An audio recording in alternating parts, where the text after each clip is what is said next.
Hello and welcome to Bake Wellbeing's YouTube channel. I'm Ella, the founder and director of Bake Wellbeing, and today I'm going to show you how to make the absolute fan favourite at the moment during lockdown, a banana cake, and the incredible things that you can do with this really simple mix. So one of the best things about a banana cake is that you can find a purpose for those bananas that you forgot about. This is their calling, so don't throw them away and use them for this bake. The banana cake is one of my firm favourite. It's a recipe that you can pretty much do whatever you want with because banana goes with so much. So I want to share with you 4 of my favourite combinations, and I really encourage you to get creative yourself and try out new ingredients and new flavours with this recipe.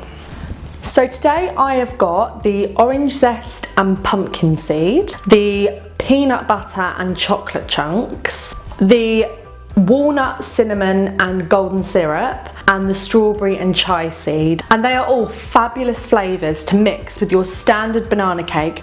So this is a perfect way to get a little bit experimental, a little bit creative, and to completely jazz up your traditional banana cake. So let's get going with this one. Pop your oven onto 160 degrees to preheat, and I'll take you through the recipe step by step. Okay, so first things first, I need to greaseproof paper my tins, and I'm going to do that by drawing round on the greaseproof paper. I've got 2 tins here because I'm going to be making 2 cakes today. Try and do them as close as possible, not to waste any. And then I'm just going to cut round this. So there are loads of ways to grease your tins. You can use just butter, you can use butter and flour. There's even a spray now called Cake Release that you just spray your tins with, and that should do the job. But I like the old-fashioned method of greaseproof paper. I think that works the best for me. And it really doesn't need to be perfect, just as long as it covers most of the base of the tin. So I'm now going to lightly grease the tin just to have something for the greaseproof paper to stick to. I'm just using a little bit of butter just to go around the edges and the bottom. Then I'm going to pop the greaseproof paper bases in. So for the sides, I'm just going to cut some long strips. You want these to be about the same width as your tin sides. I'm then going to just cut a few little incisions in the base, and that's just going to make it a little bit easier for this to mould around the sides of the tin. And then just stick it down. And I'm just going to cut down there and use this bit for here. So that's one tin done, and I'm just going to do this one now. Great. There we go. So I'm going to pop these to the side for now, and I'm going to start making the cake. So I've got myself a nice large bowl, and I'm going to start to mix the ingredients in here. Of course you can use a KitchenAid if you want, or a hand mixer, but I'm just going to use a good old wooden spoon. So as I'm making 2 cakes in a medium-sized loaf tin, I'm going to need 200 grams of everything for one of them. So first of all, I'm going to add in the baking butter. If you're using an 8-inch tin, you'll probably need about 300 grams of everything. So I'm going to start to soften this up a little bit with my spoon just before I add in the sugar, and that's looking good already. I've had it at room temperature for a little while, so it is really nice and soft.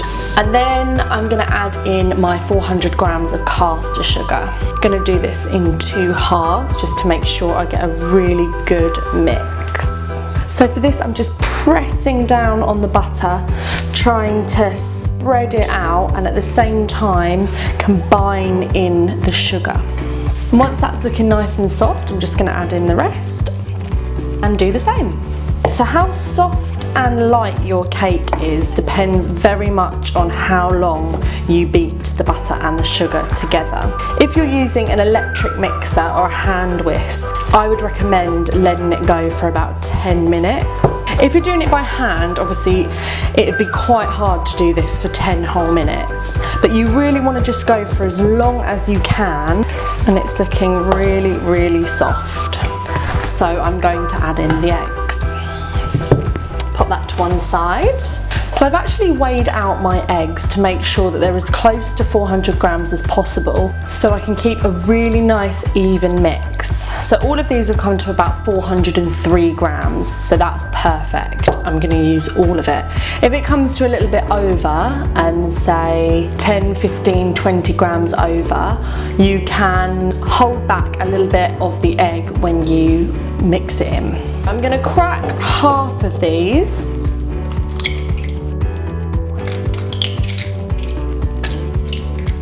Just to make it a little bit more manageable. And what I'm going to do is just take a little look on the underside of the jug and make sure that there's no shell swimming around in there.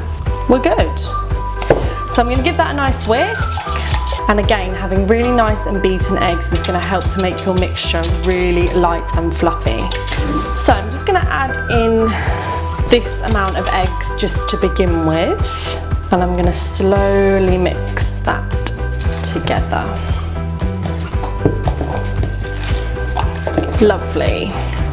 Once that's looking nicely combined, I'm then going to do the same with the rest of the eggs.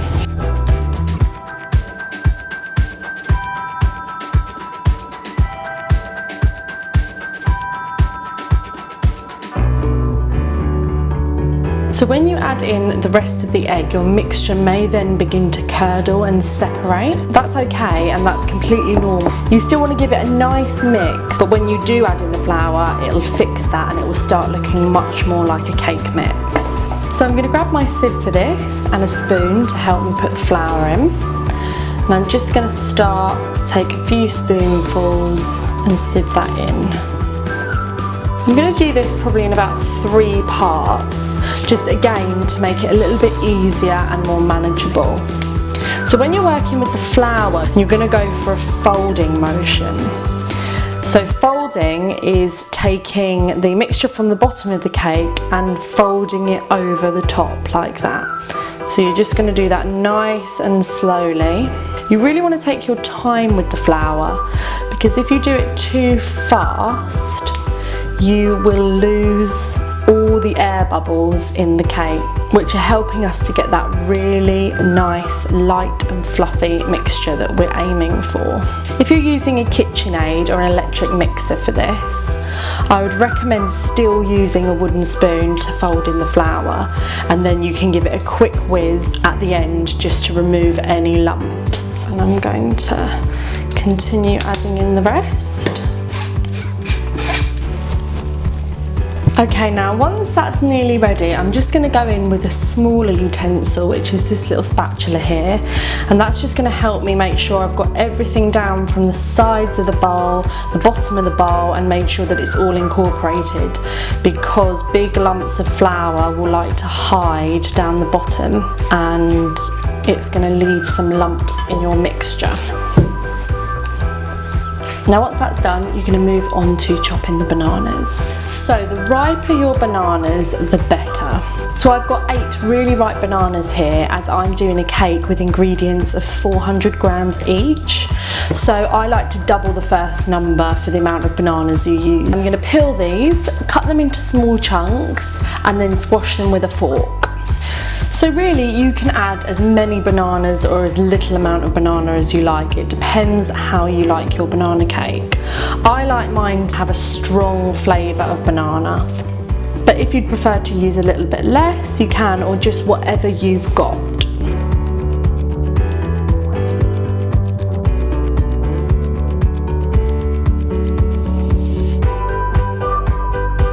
So now I'm going to separate my mixture into 4, and I'm going to show you the 4 perfect combinations you can add to your basic banana cake recipe to give it a little bit of pizzazz. So our first one is going to be a gorgeous strawberry and chai seed mix. So I'm going to start off by just adding a few spoonfuls of our bananas into the mixture, and 1 capful of Vanilla Essence. So I'm just going to mix that in, and then I'm going to add in about a handful of chopped strawberries. You can add in as many or as little as you'd like. And that's going to give this one a really fruity and sort of refreshing taste. And then I'm going to chuck in the chia seeds, which are really good for you for many different reasons. And I'm now going to add this to my tin. So as I'm making 4 different ones, I've made a little separator here for my tin. Now this won't rise too much, so you can fill it right to the top. Lovely. The second one is going to be a really indulgent peanut butter and chocolate mix. And I'm then going to throw in the chocolate chips. Again, as much chocolate as you like or as little. And then I'm going to mix in some peanut butter. So I've chosen a chunky peanut butter for this to give it a really nice crunch. The chocolate will melt and turn into little pockets of gooey loveliness, whereas the nuts in the peanut butter will stay quite firm, and that will give the texture a really nice crunch. And I'm using about 4 or 5 tablespoons of this, and then I'm just going to pop that into the other half of the tin. Perfect. For the third one, we're going to do my absolute favourite combination, which is walnut, cinnamon and golden syrup. So again, in goes the banana and the vanilla. And then I've added in 2 to 3 tablespoons of cinnamon. Then I'm going to pop in the walnuts and the golden syrup. So I've used about 2 handfuls of walnuts, which I've chopped up, and about 3 tablespoons of golden syrup. And I'm going to add this one to the tin. Perfect. And our final one is going to be an orange zest and pumpkin seed mix. So for the last time, in goes the banana and the vanilla essence. Then I'm going to add in about 3 tablespoons of pumpkin seeds. I've left these whole to give a really nice crunch to the mixture, but you can chop them up if you want to, and again add as many or as little as you'd like. And then I'm going to pop in the zest from one nice big juicy orange. And the bitterness from the orange should hopefully complement the sweetness of the banana really nicely. And then for the final time, we're going to add it in. Perfect. So here are the 4 combinations. And I'm going to pop these now into the oven for about 40 to 45 minutes. I'm going to open the oven at 40 minutes to check them, but no earlier because we don't want them to sink. So here they come out of the oven. 1 and 2. So they're looking a little golden on the top, but that doesn't matter too much because they weren't cooked in the centre. So you can tell whether a cake is cooked in the centre by checking around 35 to 40 minutes, opening the oven, and then just pushing a knife or a skewer into the centres of the cakes. And if it comes out wet, then they need to stay in for a little bit longer. And as soon as the knife comes out dry and just a little bit oily, then your cakes are ready to come out of the oven. So I'm just going to leave these to cool in their tins for a little while, just so they don't lose their shape when I take them out. Once they've had about 10 minutes to cool in their tins, I'm going to take them out and pop them onto my serving plates. And all you'll need to do is just peel off the grease-proof paper. And then I've got my foil as well here, just separating the cake, so I'm just going to leave that for a minute. They just slip out so easily when you do it with grease-proof paper like this. There's no trouble getting your cake out of your tin doing it this way. Just make sure you peel off every last bit. So I'm just going to take the foil off of this one, but you won't have to do this unless you've decided to do the 4 different versions like me. Then you can make this little wall just out of a bit of foil, folded in half, and then sort of wedged in between the cakes and the batter. And then it should separate the cakes pretty nicely, just like that. And then once the cakes are completely cool, you can cut them into slices and display them as you wish. So thank you so much for joining us today, and I hope you enjoyed the bake. I hope I've encouraged you to get a little bit experimental and creative with flavours, because we don't always have to follow the traditional recipes. Baking is all about trying out new things, and the tastier the better. So why don't you give these 4 flavours a go, but also try out some of your own and let us know what you come up with. You can also head over to our Instagram, where we've just launched our banana cake quarantine challenge, where the only rule is that you can't just have bananas. I want to see if some of you can come up with something that the banana cake has never seen before. And what a more perfect time to do it than when we have a lot of extra time on our hands. Thanks again, and I look forward to seeing you next week.